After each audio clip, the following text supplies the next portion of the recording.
I know exactly what you're thinking and feeling. And everybody keeps preaching, save money, get your finances right. And you're probably thinking, how am I supposed to do that living with inflation and a recession on its way over to my house right now? Oh my God! Well, stay with it, stay committed, because today I'm going to show you what to do every week in the month of January. And yes, you might be watching this in the 3rd or 4th week, and maybe in March, April, May, or June. It doesn't matter. You can use these steps in this process on any given week in any given month. So stay with it, stay committed, because I'm about to show you what to do every week to make sure you are setting yourself up for financial success. Don't run yet. Well, at least not until you like this video and subscribe to this channel. That way you can come back if your nerves is bad right now. I know you and your attention span. All right, you can subscribe now. I'll wait. A few moments later. But seriously, if you can stay with it and commit it until the end, you're going to walk away with these 4 things. A strategy for the month of January and beyond. A weekly step-by-step process to jumpstart your journey. Some major money savings tips, plus a free planning guide. What's up, Savings Squad and family? It's Trendy Savings here, back with another real relevant and relatable financial education video. Well, these are my suggestions for week 1, and really quickly, there's different strokes for different folks. Every family, every individual, every household has different financial needs and has different circumstances, but this is a guaranteed jumpstart guide for those of you who have no idea where to start. For week 1, you want to focus on setting your financial goals. That means coming up with some actual financial goals, not that you just kind of randomly say out loud to your friend or to your hubby or your significant other. I'm talking about really writing it down, thinking, seriously thinking long-term and short-term. What do I want to accomplish this year? And a lot of your goals are attached to money, even if it's not just finances. So think about it, whether it's vacations, whether it's retirement, because you want to start with the important stuff first, guys, actually. Whether it's an emergency fund, you want to start making sure you're planning for retirement, maybe your kids want to go to college, whatever your financial goals are. And some of them could be just for you. Maybe you want to start a business, or you want to set aside money to purchase your first home or to add on to your home. Whatever the case is, you need to write them down, prioritize them. What's most important that you want to get accomplished this year? Now, as far as creating a budget, I did a whole series on this, and I'm still adding to it every month. So you can check it out here, and/or I'll link it in the description below. And yes, creating a budget can seem hard. In fact, hearing the word budget to many of you is like me cussing you out. It's just a spending plan for your money. And I don't know who in their right mind, whether they are wealthy or the 1% of the world, doesn't have a plan for their money. Everybody needs a plan for their money. If you have money coming in and going out, you need to have a plan for it. A strategic plan if you're struggling, especially.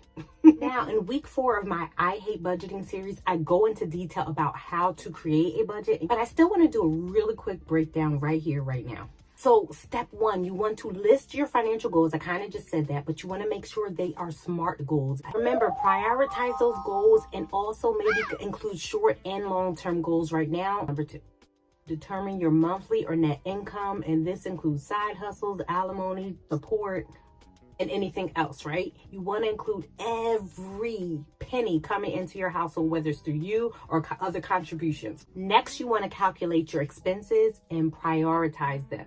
The reason why you're going to prioritize them is because a lot of times when we get done doing this, we realize that we have more going out than coming in. And that's a problem, not only because there's no room to save or do anything else unless you put your savings first and paid yourself first, but a lot of times we realize we can't even afford to be putting that much money out, and that's why we're always behind and paying something late and paying late fees and et cetera, et cetera. So you want to prioritize them and see what's either cutting back, cutting down, or cutting out something completely, so that you can actually have a manageable spending plan, a realistic spending plan that's going to help you achieve those goals that you wrote down in the first step. A strategic plan to achieve your goals. Now, actually everything I mentioned is a part of the strategic plan. Plan also includes tracking your progress. Have you ever, raise my right hand. Have you ever created like a budget or a plan and you just didn't follow through on it because you didn't even check it? You like spent a whole bunch of time writing it out. Maybe you bought a beautiful little planner, especially at the beginning of the month. And maybe you just, found a great app and you just took all this time to plan things out and you just didn't check it and you gave up. The reason why you gave up is because you didn't check it, okay? and or you got frustrated. It's okay. Sometimes you're going to write down a plan and things are going to happen, things are going to out of whack, but that's the purpose of a written plan. Not because it's going to be perfect, because you're not perfect. It's to help you stay on track, figure out where you're messing up, pick back up, and get on track again. Or you're never going to meet your financial goals. You're going to be saying the same thing every year, year after year, 2023, 2024, 2020. You need a way to track your plan, actually create your plan, track your progress, because it's really important to do that.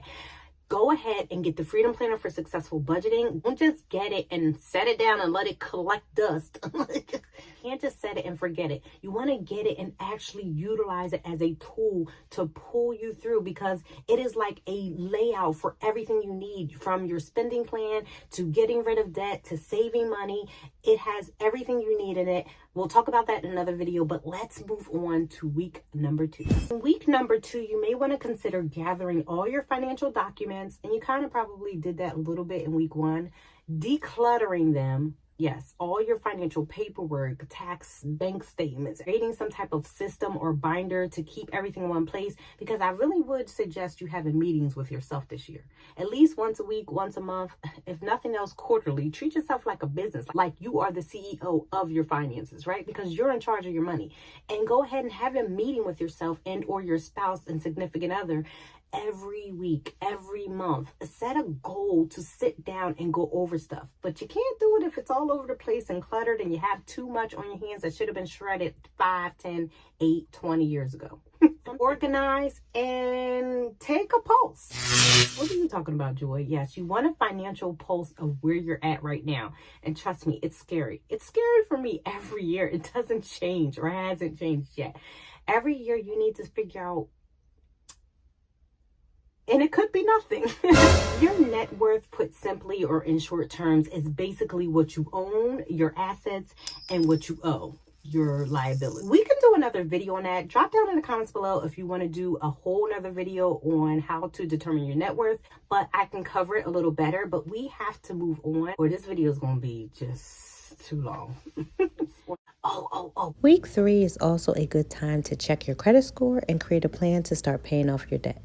During week 4, the final week, and guys, I just want to let you know, FYI, we have not covered all the grounds for your financial health and wellness. There are other things, but I'm just giving you a quick 4-week jump start. You know, this is all my lane. We talked about some other lane a few minutes ago, but this is my lane, getting those variable expenses under control. Week 4, I want you to focus on creating a strategic shopping plan. And you might be like, girl, all the financial gurus and everyone out here, they don't talk about shopping and things like that.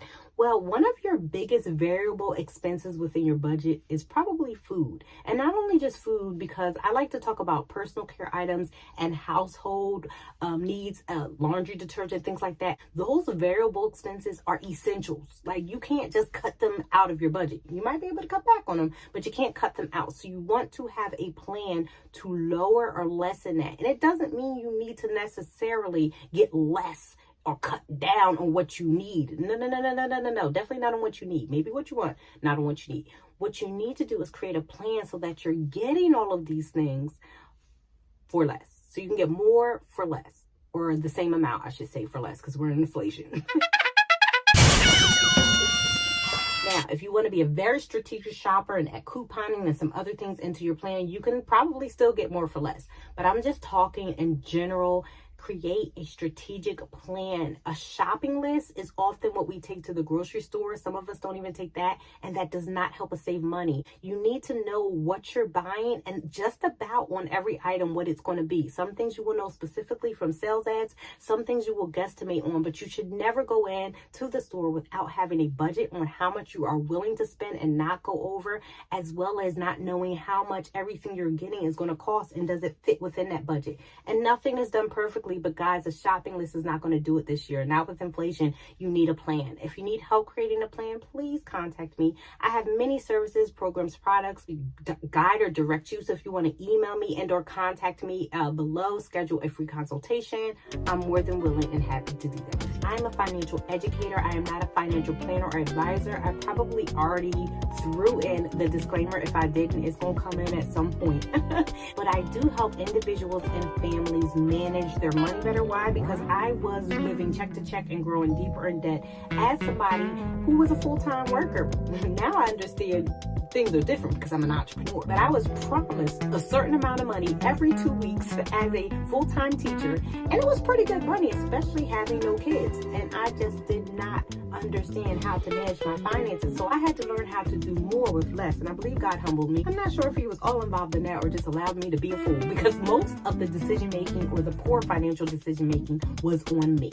And so I do believe that everything happens for a reason, and it is why I'm here today to help you. So go ahead, drop down in the comments below. Let me know what you think about this video. Add your commentary, drop your questions, communicate with me, each other. Let's build a community here, and I will see you in the next video. Happy planning.